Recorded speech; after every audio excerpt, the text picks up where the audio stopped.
have our outreach service, which will support and find people that are literally rough sleeping.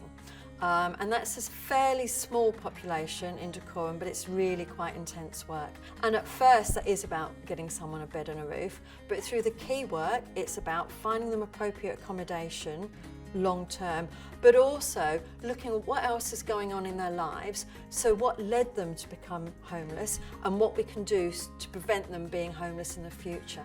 I ended up at the day centre after being directed there. Yeah, they interviewed me and got just assessed my needs and my circumstances, and then I was directed through to the crash pad at the Elms.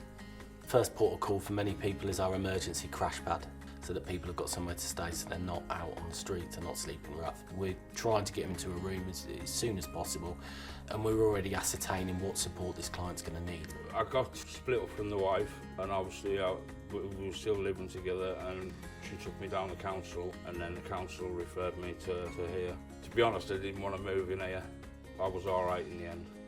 Within the Elms hostel we have 44 rooms, each are self-contained rooms with a single bed. It'll have its own shower and its own toilet, so there's no shared bathroom facilities. Usually our clients will stay here around 90 days, so it's not a long-term solution, but it is a safe place where they can work with the staff here and look at when they're ready to take that next step. I was very shy at first when I came here, and I felt like I blossomed. Being here allowed me to give myself the mental space and freedom to start to rebuild and develop again in a different way. And there's various facilities throughout the hostel around catering, around life skills, that if they need some support in cooking, cleaning, language skills that we can also provide. So I help clients with their home skills, with their cooking skills and their budgeting skills as well. And the aim of this course, that people when they move out of DENS, they are prepared to maintain their tenancy, because sometimes people struggle with these three key things. I love it. It is my favourite part of the week. I do it 2 times a week because I love it that much. It makes you have that structure, and then actually you're able to, the structure that you're given, you can then continue, outside, when you do move on. We have large recreational and communal spaces, and that's one of the things that we focus on.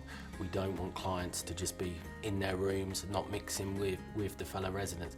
So with that, we've got a large allotment down in the lower area of our hostel. We've also got pool tables, table tennis, table football, and we've got a large dining area where clients will all eat together.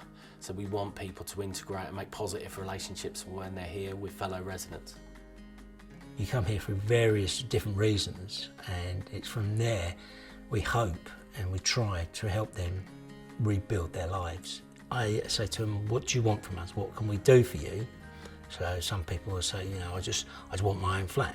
And then we look at where they are in the housing register. Others are they're in their addiction and they want to find a way out.